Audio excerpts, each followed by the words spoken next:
Dear student, अब हम बात करेंगे अपनी वीडियो में पास्ट कंटिन्यूअस टेंस के विषय में। सबसे पहले इसका पहचान देख लो आप।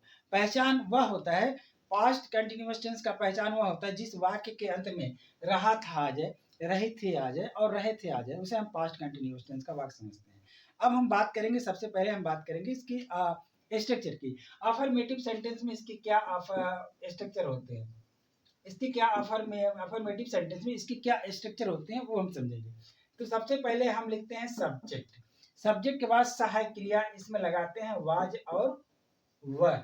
इसके बाद हम लगाते हैं क्रिया की चौथी रूप। इसके बाद हम लिखते हैं ऑब्जेक्ट। अब एक वाक्य लेते हैं, जैसे अब हाँ, इसमें सहायक क्रिया वाज और वर है। देखो, प्रेजेंट कंटिन्यूअस टेंस में सहायक क्रिया थी हमारी इज, एम, आर, और पास्ट कंटिन्यूअस टेंस में सहायक क्रिया हमारी है वाज और वर।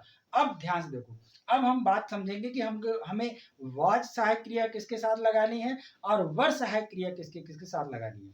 अब देखो, वाज की जो सहायक क्रिया है, ये जो सहायक क्रिया हमारी वाज है, यह जो सहायक क्रिया वाज है, यह हमारा लगता है आई के साथ।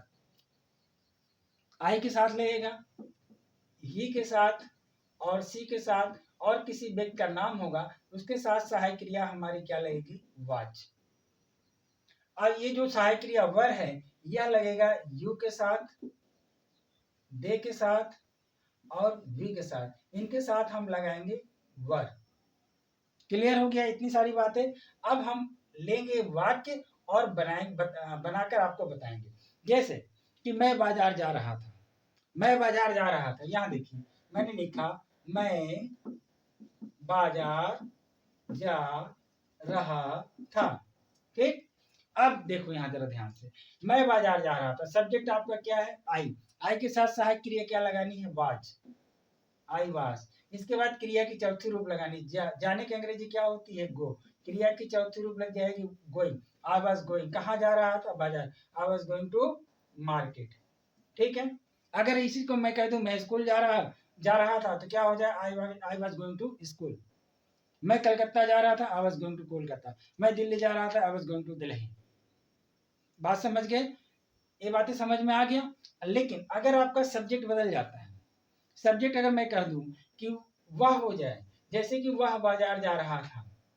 देखिए, वह बाजार जा रहा था। अब जरा ध्यान देखो, वह के साथ भी आपकी सहायक क्रिया वाज ही लगनी है, तो आप सब्जेक्ट बदल दीजिए, सब्जेक्ट बदल देंगे और बाद बाकी जैसे वह बाजार जा रहा था, he was going to market हो जाएगा, he was going to market हो जाएगा। वह बाजार जा रही थी, सब्जेक्ट क्रिया सब्जेक्ट, वह बाजार जा रही थी, वह के साथ भी सहायक क्रिया क्या लगनी है आपकी, वाज। वह बाजार जा रही थी, she was going to market. वह बाजार जा रहा था, he was going to market. मैं बाजार जा रहा था, I was going to market. लेकिन अगर हम कह दें कि तुम बाजार जा रहे थे, तो क्या हो जाएगा, तुम बाजार जा रहे थे। मैंने लिखा कि तुम बाजार जा रहे थे, यहां देखो, मैंने लिखा तुम बाजार जा रहे थे, तुम बाजार जा रहे थे। देखो जरा ध्यान से, यहाँ रहे थे, तुम बाजार जा रहे थे, तो क्या हो जाएगा, देखो यहाँ सब्जेक्ट बदल गया, यहाँ आपके सब्जेक्ट बदल गया, सब्जेक्ट यू हो गया, तो हम क्या लिखेंगे, यू। अब सहायक क्रिया लगनी है were, you were going to market, you were going to market. I hope ये बातें आपके समझ में आ गई होगी। मैंने कहा वे लोग क्रिकेट खेल रहे थे, दे वर प्लेइंग क्रिकेट। हम लोग क्रिकेट खेल रहे थे, we were playing cricket. I hope आपको ऐसे क्या करना है, ऐसे आपको वाक्य बनाना है, सब्जेक्ट बदलने हैं, सहायक क्रिया बदलने हैं, और आपको करने हैं कई वाक्य बना लेने हैं। सिर्फ वाक्य बनाना नहीं है, आपको बोलना भी है। जब तक बोलेंगे नहीं तब तक पूरा कंसेप्ट आपका क्लियर नहीं हो। जैसे मैं बाजार जा रहा था, I was going to market. तुम बाजार जा रहे थे, you were going to market. तुम क्रिकेट खेल रहे थे, यू वर प्लेइंग क्रिकेट। वे लोग क्रिकेट खेल रहे थे, दे वर प्लेइंग क्रिकेट। बात समझ में आ। और हम लोग अंग्रेजी बोल रहे थे, वी वर स्पीकिंग इंग्लिश। वे लोग अंग्रेजी बोल रहे थे, दे वर स्पीकिंग इंग्लिश। वे लोग अंग्रेजी सीख रहे थे, दे वर लर्निंग इंग्लिश। मैं अंग्रेजी सीख रहा था, आई वाज लर्निंग इंग्लिश। वह अंग्रेजी सीख रहे थे, he was learning English. Ram अंग्रेजी सीख रहा था, राम वाज लर्निंग इंग्लिश। बात समझ में है, राम अंग्रेजी बोल रहा था, राम वाज स्पीकिंग इंग्लिश। मैं उसकी मदद कर रहा था, आई वाज हेल्पिंग हिम। तुम उसकी मदद कर रहे थे, यू वर हेल्पिंग हिम। वह उसकी मदद कर रहा था, ही वाज हेल्पिंग हिम। इस तरह करके आप क्या करेंगे, बनाएंगे वाक्य। ठीक, अब चलते हैं हम नेगेटिव की तरफ। नेगेटिव में देखो, नेगेटिव का स्ट्रक्चर क्या होता है। नेगेटिव के स्ट्रक्चर में कोई विशेष दिक्कत नहीं है। सब्जेक्ट प्लस वाज वर्ब के बाद हम क्या लगाएंगे, नॉट प्लस V4 प्लस आपका ऑब्जेक्ट। ये होती है आपकी नेगेटिव की स्ट्रक्चर, ये होती है आपकी नेगेटिव के स्ट्रक्चर। यहाँ आपको अफर्मेटिव हटाओ, यहाँ लिखो नेगेटिव। नेगेटिव की स्ट्रक्चर होती है subject plus helping verb was और verb plus not plus V4 plus object. ये होता है आपका नेगेटिव का स्ट्रक्चर। नेगेटिव का मतलब होता है नकारात्मक वाक्य। और हेल्पिंग वर्ब आपका जो जो सब्जेक्ट हमने आपको बताया उसके साथ वही हेल्पिंग वर्ब लगेगी। जैसे मैं बाजार नहीं जा रहा था, देखो यहाँ पे मैंने लिखा मैं बाजार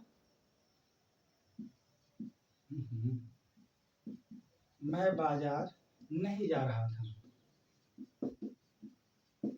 क्या होगा, I was not going to market, I was not going to market, मैं बाजार नहीं जा रहा था। ठीक है, अगर वह बाजार नहीं जा रही थी, he was not going to market. Ram बाजार नहीं जा रहा था, Ram was not going to market. Lata cricket नहीं खेली थी, Lata was not playing cricket. Lata नहीं पढ़ रही थी, लता वाज नॉट स्टडीइंग। इस तरह करके आप क्या करेंगे, बनाएंगे। सब्जेक्ट बदलेंगे, सहायक क्रिया बदलेंगे, और सहायक क्रिया के बाद आपको नॉट लगा देना है और आप वाक्य बनाएंगे। जैसे मैं क्रिकेट नहीं खेल रहा था, I was not playing cricket. तुम क्रिकेट नहीं खेले थे, you are not playing cricket. तुम अंग्रेजी नहीं बोल रहे थे, you are not speaking English. तुम अंग्रेजी नहीं सीख रहे थे, you are not learning English. मैं वहां नहीं जा रहा था, I was not going there. तुम वहां नहीं जा रहे थे, you are not going there. इस तरह करके आपको क्या करना है, वाक्य बनाना है और प्रैक्टिस करना है। ठीक, अब हम बात करेंगे माय डियर चिल्ड्रन नेगेटिव के बाद इंट्रोगेटिव सेंटेंस। नेगेटिव के बाद हम बात करेंगे इंट्रोगेटिव सेंटेंस की। किसकी बात करेंगे, इंटेरोगेटिव सेंटेंस की, इंट्रोगेटिव सेंटेंस की। ठीक, इंट्रोगेटिव, देखिए इंट्रोगेटिव सेंटेंस दो प्रकार के होते हैं। देखो दो प्रकार के होते हैं, जैसे कि मैंने पिछले वीडियो में आपको बताया था कि यानी एक इंट्रोगेटिव सेंटेंस आपका बनता है हेल्पिंग वर्ब से। ठीक, और ये हम पास्ट कंटिन्यूअस टेंस की बात करें तो इसमें हेल्पिंग वर्ब आपका वाज और वर है। ठीक, दूसरा आपका बनता है WH वर्ड से। WH वर्ड का मतलब कहना what, where, when, why, how, whom, whose, ये सब क्या है, WH वर्ड है। देखिए अगर मैं कहूं, मैंने आपको पिछले वीडियो में समझाया था कि यानी वह वाक्य जिसकी शुरुआत क्या से हो जाए उसे हम बनाएंगे हेल्पिंग वर्ब से। ठीक, और वह वाक्य जिसमें प्रश्न पूछने वाला शब्द वाक्य के बीच में आ जाए उसे हम बनाएंगे WH से। ठीक, अब जरा ध्यान से देखो, जरा ध्यान से। मैंने कहा क्या वह बाजार जा रहा था, क्या वह बाजार जा रहा था। ध्यान से देखना, क्या वह बाजार जा रहा था, यानी प्रश्न पूछने वाला शब्द वाक्य, प्रश्न पूछने वाला शब्द वाक्य के पहले क्या वह बाजार जा रहा था, इसका मतलब यह हेल्पिंग वर्ब से बनेगा। और इसके साथ यह सब्जेक्ट क्या है, वह है, तो वह के साथ सहायक क्रिया क्या लगनी है, वाज। हम पहले लिखेंगे वाज, उसके बाद हम क्या लिखेंगे, subject. Was he going to market, क्या वह बाजार जा रहा था, लास्ट में प्रश्नवाचक चिन्ह, was he going to market. क्या राम बाजार जा रहा था, was Ram going to market. क्या तुम बाजार जा रहे थे, वर लग जाएगा, were you going to market. क्या वे लोग क्रिकेट खेल रहे थे, वर दे प्लेइंग क्रिकेट। क्या वे लोग बाजार जा रहे थे, were they going to market. क्या तुम बाजार जा रहे थे, were you going to market. क्या तुम अंग्रेजी बोल रहे थे, वर यू स्पीकिंग इंग्लिश। क्या तुम अंग्रेजी सीख रहे थे, वर यू लर्निंग इंग्लिश। इस तरह करके आप इसको बनाएंगे। ठीक, WH में देखो, WH क्या होता है, व्हाट। जैसे तुम क्या कर रहे थे, मैंने लिखा तुम क्या कर रहे थे। जरा ध्यान देखो, प्रश्न पूछने वाला बीच में आ गया, शब्द वाक्य। तुम क्या कर रहे थे, सब्जेक्ट आपका क्या है, तुम। यहाँ पहले हमको लगाना है WH वर्ड। क्या की अंग्रेजी क्या होती है, व्हाट। क्या की अंग्रेजी क्या होती है, व्हाट। आपका सब्जेक्ट क्या है, तुम के साथ सहायक क्रिया क्या लगनी है, वर। व्हाट वर यू डूइंग, तुम क्या कर रहे थे, व्हाट वर यू डूइंग। तुम क्या बोल रहे थे, व्हाट वर यू स्पीकिंग, तुम क्या बोल रहे थे। अब यहाँ देखो मैंने लिख दिया बोल, तुम क्या बोल रहे थे, व्हाट वर यू स्पीकिंग, क्या हो जाएगा, speaking. What were you speaking, तुम क्या बोल रहे थे, तुम क्या खेल रहे थे, व्हाट वर यू प्लेइंग, वह क्या खेल रहा था, what is he playing. Rahul क्या खेल रहा था, what was Rahul playing. Rahul क्या पढ़ रहा था, व्हाट वाज राहुल रीडिंग। तुम क्या कर रहे थे यार, व्हाट वर यू डूइंग। तुम वहां क्या कर रहे थे, what were you doing there. तुम वहां क्या खेल रहे थे, what were you playing there.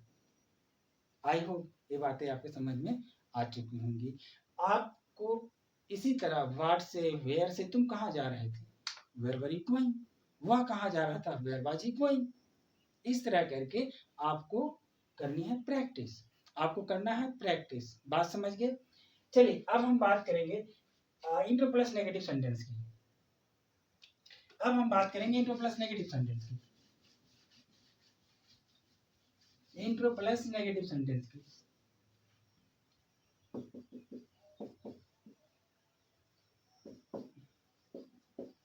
Intro plus negative sentence की देखो, इंट्रो प्लस नेगेटिव सेंटेंस वह वाक्य जिसमें प्रश्न पूछा पूछा जाए और नकारात्मक वाक्य नकारात्मक सेंटेंस भी हो। जैसे इसका स्ट्रक्चर पहले देख लो, इसका स्ट्रक्चर पहले देख लो। इसमें सबसे पहले हम लिखते हैं सहायक क्रिया, और पास्ट टेंस है तो सहायक क्रिया आपकी वाज होगी और वर होगा। इसके बाद आपको लगाना है सब्जेक्ट, उसके बाद लगाएंगे आप नॉट, उसके बाद लगाएंगे भी, उसके बाद आप लिखेंगे ऑब्जेक्ट। जैसे मैंने कहा, क्या तुम बाजार नहीं जा रहे थे। देखो जरा ध्यान से, क्या तुम बाजार नहीं जा रहे थे, क्या तुम बाजार नहीं जा रहे थे। क्या होगा, were you not going to market. क्योंकि सब्जेक्ट आपका तुम है तो इसके साथ सहायक क्रिया आपकी हेल्पिंग पर लगनी है वर, लिखेंगे were, were you not going to market. क्या तुम बाजार नहीं जा रहे थे, लास्ट में प्रश्न होता है were you not going to market. क्या तुम क्रिकेट नहीं खेल रहे थे, were you not playing cricket. क्या वह क्रिकेट नहीं खेल रहा था, was he not playing cricket. क्या वह अंग्रेजी नहीं बोल रहा था, was he not speaking English. इस तरह करके आपको करना है प्रैक्टिस। आप जितना बोलेंगे उतना आपको आएगा, जितना आप बोल बोल के लिखेंगे, जितना बोल बोल के लिखेंगे, जितना बोल बोल के पढ़ेंगे उतना। देखो ये लैंग्वेज है और भाषा बोलने से आती है, और भाषा के प्रति तभी आपका अच्छा कमांड होगा जब इसको आप लिखेंगे और बोलेंगे। जितना ज्यादा बोलेंगे उतना ज्यादा आपको आएगा। सिर्फ कॉपी में आप ट्रांसलेशन कर लीजिएगा, लेकिन आप बोल बोल के नहीं करिएगा। अब बोल बोल कर आप प्रैक्टिस नहीं करिएगा तो आप बोल नहीं पाइएगा। इस तरह करना है माय डियर चिल्ड्रन, आपको प्रैक्टिस, थोड़ी सी प्रैक्टिस कराते हैं आपको। मैं जा रहा हूँ, आई एम गोइंग टू, जैसे मैं जा रहा हूँ, आई एम गोइंग। तुम जा रहे हो, सॉरी जा रहा हूँ नहीं, बात करेंगे था कि मैं जा रहा था, आई वॉज गोइंग। तुम जा रहे थे, यू आर गोइंग। वह जा रहा था, ही वॉज गोइंग। वे लोग खेल रहे थे, दे वर प्लेइंग। मैं खेल रहा था, आई वॉज प्लेइंग। तुम खेल रहे थे, यू आर प्लेइंग। तुम पढ़ रहे थे, यू आर रीडिंग। मैं पढ़ रहा था, आई वॉज रीडिंग। वे लोग पढ़ रहे थे, दे वर रीडिंग। इस तरह करके आपको करनी है प्रैक्टिस। यानी आई, इससे क्या होगा, इससे यह होगा कि आपको पूरा कमांड हो जाएगा इस सब्जेक्ट के साथ हमको कौन सा वर्ब लगाना है। जैसे आपको जब इतनी प्रैक्टिस कर लोगे ना कि आई के साथ वाज तुरंत आ जाएगा, ही के साथ वाज तुरंत आ जाएगा। किसी व्यक्ति से राम, सोहन, मोहन, राहुल जो भी होगा उसके साथ सहायक क्रिया वाज आपकी जुबान से तुरंत निकलेगी। जैसे मैंने कहा राहुल कहाँ जा रहा था, वेयर वाज राहुल गोइंग। तुम कहाँ जा रहे थे, वेयर वर यू गोइंग। तुम क्या लिख रहे थे, व्हाट वर यू राइटिंग। वह क्या लिख रहा था, what was he writing. I hope ये सारी चीज आपको करनी है प्रैक्टिस माय डियर चिल्ड्रन। तो माय डियर चिल्ड्रन, मिलते हैं हम आपसे फ्यूचर कंटिन्यूअस टेंस में, और मिलेंगे आपसे अगले वीडियो। तब तक के लिए थैंक यू, जय हिंद। वीडियो अच्छा लगता है तो लाइक शेयर एंड सब्सक्राइब जरूर कर देना। तब तक के लिए थैंक यू, जय हिंद।